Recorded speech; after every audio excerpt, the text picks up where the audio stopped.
Bonjour et merci d'écouter Radio LCF, la Chine en français. Aujourd'hui, dans Chine Express, le MAG, nous vous emmenons en voyage. Alors, je sais, les vacances sont terminées, mais je vous propose de les continuer un tout petit peu avec vous, Alessandra Rebecchini. Bonjour, bonsoir à tous. Mais ce n'était pas les vacances, mais oui, Romaric. Oui, mais je voulais apporter un petit air comme ça de vacances. Mais en tout cas, c'est dépaysant de partir 2 semaines en Chine avec 40 journalistes qui viennent du monde entier, qui viennent du Kenya, du Pakistan, de l'Afghanistan, de la Grèce, du Portugal. Et ben, ça dépayse et effectivement, il y a un petit côté vacances, ne serait-ce que par ce côté international, tout à fait. Donc un voyage en Chine, c'est toujours une expérience étonnante, parfois déconcertante. Commençons par le commencement, les aspects pratiques. Mais oui. Tout commence en avion. Normalement, Paris, Pékin, c'est long comme vol. Combien de temps, Alessandra, pour parcourir ces 8206 kilomètres qui séparent Paris de Pékin? 10h30 de vol direct avec Air China en classe économique avec un petit siège, voilà. Je sens que ça vous a fait ça m'a, très plaisir. Ouais, voilà. Mais du coup, on apprend parce qu'au retour, j'ai demandé les sièges où on a plus de place, où on est à côté des fenêtres, enfin au milieu de l'avion. Et du coup, là, on peut allonger ses jambes et c'est génial. Vous avez décollé à quelle heure ? Alors, à l'aller, j'ai décollé vers 12h30 et je suis arrivée à Pékin à 4h30, 5h moins le quart du matin. Donc ça, c'était fraîche dur. Et reposée. Absolument, après avoir regardé 3 films d'affilée dans l'avion. En anglais sous-titré en chinois. Absolument. Donc il faut bien maîtriser son anglais et surtout avoir un bon casque et pas être à côté du moteur. Sinon, on a du mal à suivre les conversations.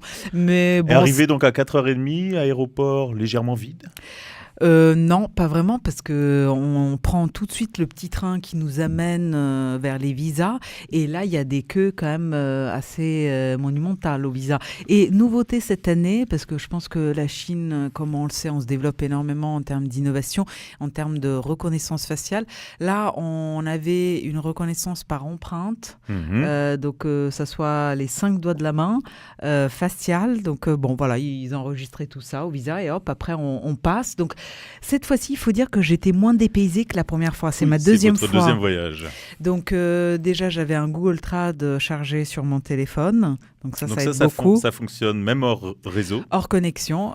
Surtout, attention, ne branchez pas votre connexion à l'international. Moi, j'ai fait l'erreur de la brancher pendant 2 heures après. Et j'en ai eu pour 60 € quand même pour pour une heure de connexion. Exactement. Attends, revenons à ce petit train. C'est quoi ce petit train qui vous emmène au visa ? Oui, c'est ça, au visa. En fait, c'est une autre partie de l'aéroport de Pékin où on récupère ses bagages. Donc, c'est pas comme quand on arrive à Paris où on marche et on arrive directement sur là, il y a des petits trains. Voilà, là, il y a carrément un petit train avec plusieurs arrêts, vols domestiques, vols internationaux. Forcément, c'est la Chine, 1,4 milliard d'habitants. Maintenant, j'ai plus la superficie en kilomètres carrés de la Chine en tête, mais on est très proche des États-Unis. Je crois que les États-Unis dépassent encore d'un chouïard la Chine. Donc forcément, qui dit grande superficie dit aussi grand aéroport avec des petits trains qui vous emmènent. Mais voilà, moins de dépaysement que la première fois, ça, c'est sûr. Et pour le touriste que je suis, les indications sont en chinois et en anglais ? Oui, absolument. Quand même. Jusque-là, tout va bien. Jusque-là, tout va bien. Et à mon arrivée, tout de suite, j'ai vu la personne qui devait me récupérer. J'avais droit à mon chauffeur avec une belle Mercedes qui m'a amené à 6h du mat à mon logement qui était juste à côté de l'université de communication de Pékin. Qui se présente comment, ce bâtiment ? C'est un gros bâtiment, vraiment un gros bloc. On est à l'est de Pékin. Donc, je vais aller chercher tout à l'heure le plan de métro. Est-ce que je l'ai là, le plan de métro ? Oui, je l'ai, le plan de métro, parce que je m'étais dite, cette fois-ci, je vais essayer de bouger un peu toute seule. Donc, j'étais là. Vous voyez, il y a un arrêt de métro qui s'appelle Communication University of China. Et puis après... là, on est loin du centre quand on est là ? Disons que Place Tiananmen, c'est vraiment au centre. Donc là, on en a à peu près pour 50 minutes, 1 heure de métro, vous voyez. Donc quand même, les distances ne sont pas du tout, en termes de temps, les mêmes qu'à Paris. À Paris, pour faire cette distance, on met 20 minutes, même pas. Oui. Là, c'est carrément autre chose. Donc j'arrive la tête dans le coltard. On me propose tout de suite un petit déjeuner, évidemment, avec tout le buffet qui va avec. À l'occidental ? Non, plutôt à la chinoise. D'accord. Donc avec plein de plats salés. Après ce long voyage, effectivement, j'en ai besoin. Je me sens très fatiguée. À la fois, j'ai un peu faim. Donc, je me dis, allez, avant de me coucher pendant quelques heures, histoire de récupérer, je prends quand même une bonne soupe. Sur Air China, vous aviez mangé chinois. Chinois, oui. Je dirais que c'était ça ressemblait à de la cuisine plutôt chinoise. Chinois, un petit déjeuner avec des œufs et un plat de riz pour le dîner. La météo à ce moment-là? Alors, météo, la météo au cours du séjour, d'ailleurs. Météo au cours du séjour. Pékin, on est très au nord en Chine, donc plutôt frisquet. Il y avait des grandes excursions thermiques entre le matin où il pouvait faire entre 6 et 10 degrés et l'après-midi entre 18 et 20 degrés. Donc voilà, ça a bougé beaucoup. Mais globalement, Pékin, il faisait plutôt frais, mais agréable. Il n'a pas plu, donc voilà, on n'était pas tout le temps avec notre parapluie sur la tête. Après, je suis allée beaucoup plus au sud à Shanghai et là, c'était carrément plus chaud. Là, j'aurais pu avoir une paire de sandales. D'ailleurs, j'étais presque sur le point d'en acheter une. Et vous n'avez pas fait? Et je ne l'ai pas fait Pourtant, parce que vous avez fait du shopping. J'ai fait un peu de shopping, mais mais pas pour moi cette fois-ci, que pour ni pour moi d'ailleurs. Que pour la famille. Si je vous ai ramené des petits bonbons. Ouais, c'est vrai oui, que c'est vrai. Bon, c'est pas vrai. énorme, mais c'est déjà quelque chose. Et j'ai ramené du thé, plein de thé que je vous ferai goûter. Non, j'ai fait que du shopping pour la famille.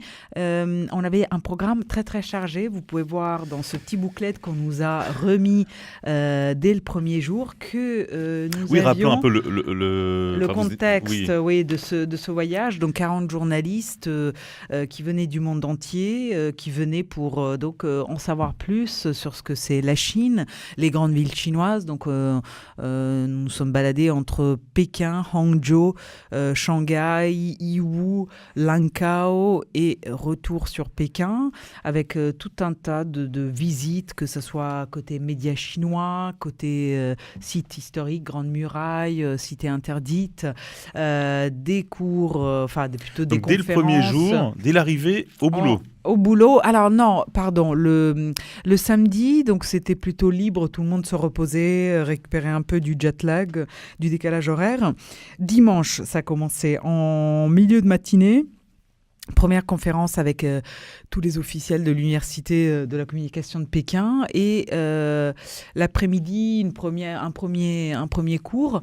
Et entre ces moments-là, moi tout de suite, qu'est-ce que je fais? J'explore évidemment le quartier autour. Donc on a des massages à 35 yuan, 40 minutes. C'est ça que vous appelez un repérage. C'est un repérage, absolument. Non, mais parce que j'étais fatiguée ce jour-là.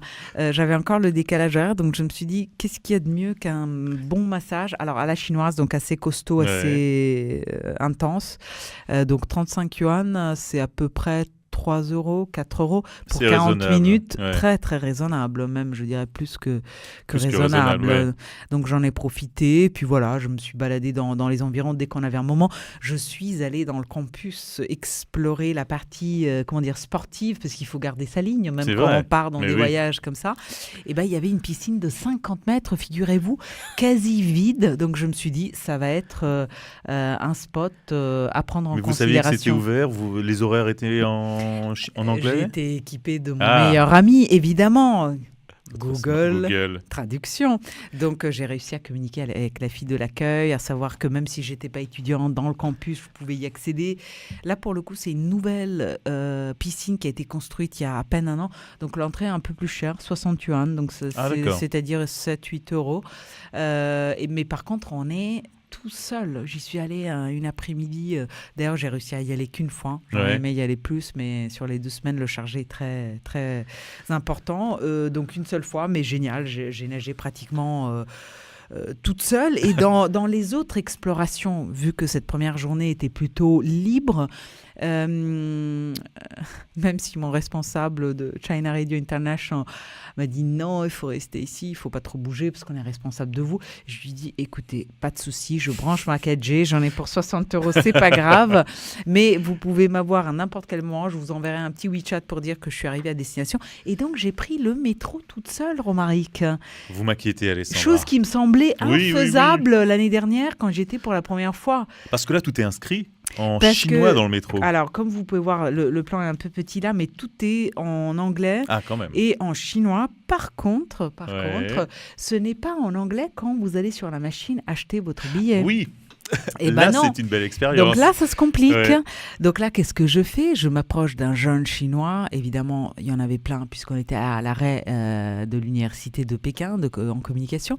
Et adorable, il m'explique tout, sauf qu'au début... En anglais? En anglais, absolument. Un anglais plutôt compréhensible. Donc, Quand on est touriste en Chine, enfin en tout cas à Pékin, on faut peut quand au même moins communiquer parler en anglais. anglais. Oui.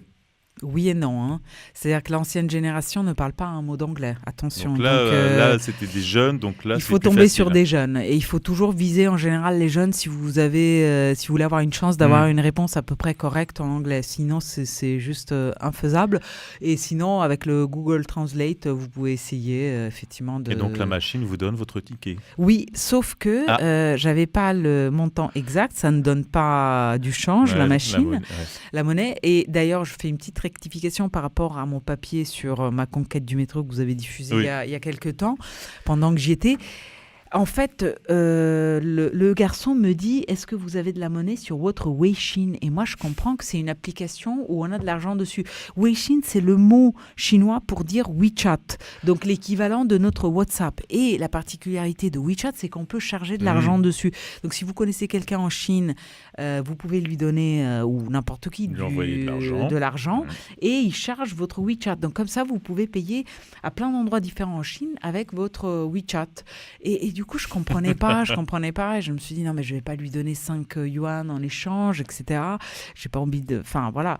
Et à la fin, on est allé voir le responsable de la station de métro qui nous a vendu tout simplement un ticket de métro.